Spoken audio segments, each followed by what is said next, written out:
ചാവക്കാട് പോവാണ് കേട്ടോ നമ്മുടെ കണ്ണ് കാണിക്കാൻ. നമ്മുടെ കണ്ണിൽ എന്തോ ഒന്ന് ഇരിക്കണ പോലെ എന്ന് പറഞ്ഞിട്ട് കുറേ നാളായി. ഞങ്ങൾ മുന്നേ ഡോക്ടർമാരെ കാണിച്ചിട്ടുണ്ടായിരുന്നു കേട്ടോ.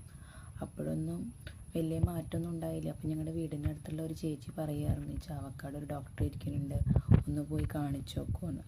അപ്പോൾ ഞാനും അമ്മയും കൂടിയിട്ട് ചാവക്കാട്ടേക്ക് പോവാണ് കേട്ടോ. അങ്ങനെ ഞങ്ങൾ മനപ്പടി സെൻറ്ററിൽ എത്തിയിട്ടോ. അപ്പോൾ അവിടെ ചെന്ന് നിൽക്കുമ്പോഴേക്കും ഞങ്ങളുടെ ബസ് വന്നു കേട്ടോ. ഞങ്ങൾ കുന്നംകുളം ചെന്നിട്ട് മാറി കയറാമെന്നാണ് വിചാരിച്ചിട്ടുണ്ടായിരുന്നത്. പക്ഷേ ആ ബസ് ഡയറക്റ്റ് ചാവക്കാട്ടേക്കുള്ള ബസ്സായിരുന്നു കേട്ടോ. അപ്പോൾ അങ്ങനെ ഞങ്ങൾ ബസ്സിലൊക്കെ കയറിയിരുന്നു കേട്ടോ. ഞങ്ങൾ പോണ സമയത്ത് നല്ല മഴയൊന്നും ഉണ്ടായിരുന്നില്ല. എന്നാൽ കുന്നംകുളത്ത് എത്തിയപ്പോൾ നല്ല മഴയായിരുന്നു കേട്ടോ. അങ്ങനെ ആ ബസ്സാണെന്ന് വെച്ചാൽ കുറച്ച് നേരം കുന്നംകുളത്ത് നിർത്തിയിടും ചെയ്തു. ഞാൻ അമ്മോട് പറഞ്ഞാൽ നിർത്തിയിടൊന്നും ഉണ്ടാവില്ല എന്ന്. പക്ഷേ ആ ബസ് അവിടെ കുറച്ച് നേരം നിർത്തിയിട്ടു കേട്ടോ. അങ്ങനെ കുറച്ച് ടൈം കൂടുതൽ പോയി. അങ്ങനെ ഞങ്ങൾ ചാവക്കാട് എത്തിയിട്ട് ഞങ്ങൾക്ക് കറക്റ്റായിട്ടുള്ള സ്പോട്ടൊന്നും അറിയണ്ടായിരുന്നില്ല. അപ്പോൾ അവിടുത്തെ ചേട്ടന്മാരോടൊക്കെ ചോദിച്ചിട്ടാണ് കേട്ടോ ഞങ്ങൾ ഈ ഡോക്ടറെ അടുത്ത് എത്തിയത്.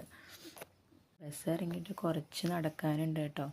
അതിൻ്റെ ഇടയിൽ അമ്മയ്ക്ക് ഇത് പറഞ്ഞു തന്ന ചേച്ചി വിളിച്ചുകൊണ്ടിരിക്കുകയാണ്, ഡോക്ടറെ കണ്ടു, അവിടെ എത്തിയോ എന്നൊക്കെ ചോദിച്ചിട്ടേ. ഇതൊരു ഹോസ്പിറ്റലൊന്നുമല്ല കേട്ടോ, ഒരു വീടാണ്. അവിടെയാണ് കേട്ടോ ഈ ഡോക്ടർ കൺസൾട്ടേഷൻ നടത്തുന്നത്. അവിടെ ചെന്നപ്പോൾ കുറേ ആൾക്കാരുണ്ടായിരുന്നു. പക്ഷേ എല്ലാവരും ബുക്ക് ചെയ്തിട്ടുള്ള ആൾക്കാരായിരുന്നു കേട്ടോ. ഞങ്ങൾ ബുക്ക് ചെയ്തിട്ടുണ്ടായിരുന്നില്ല. അതുകൊണ്ട് കുറേ നേരം വെയിറ്റ് ചെയ്യേണ്ടി വന്നു. ബുക്ക് ചെയ്ത ആൾക്കാരൊക്കെ ഇങ്ങനെ ഓരോരുത്തരുടെ കഴിയുമ്പോൾ ഞങ്ങൾ വിചാരിക്കും അടുത്തത് ഞങ്ങൾക്ക് കയറാമെന്ന്. പക്ഷേ എവിടുന്ന് ആൾക്കാരിങ്ങനെ വന്നുകൊണ്ടേ ഇരിക്കണേ. അവസാനത്തെ പേഷ്യൻ്റ് ആയിരുന്നു കേട്ടോ ഞങ്ങൾ. അവസാനം ഡോക്ടറെ കണ്ട് ഞങ്ങൾ പുറത്തേക്ക് ഇറങ്ങി കേട്ടോ.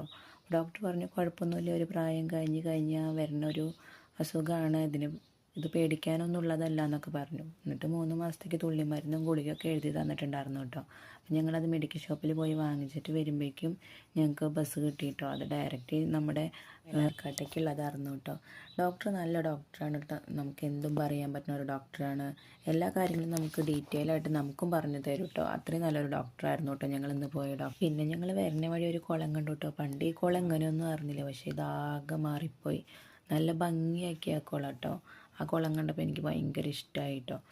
അങ്ങനെ ഞങ്ങൾ വീണ്ടും മനപ്പടി വന്ന് ബസ് ഇറങ്ങി. എന്നിട്ട് വീട്ടിലത്തെ പച്ചക്കറിയൊക്കെ കഴിഞ്ഞ കാരണം കൊണ്ട് കുറച്ച് പച്ചക്കറിയൊക്കെ വാങ്ങിച്ചു കേട്ടോ. അപ്പോഴേക്കും മഴ വന്നു തുടങ്ങി.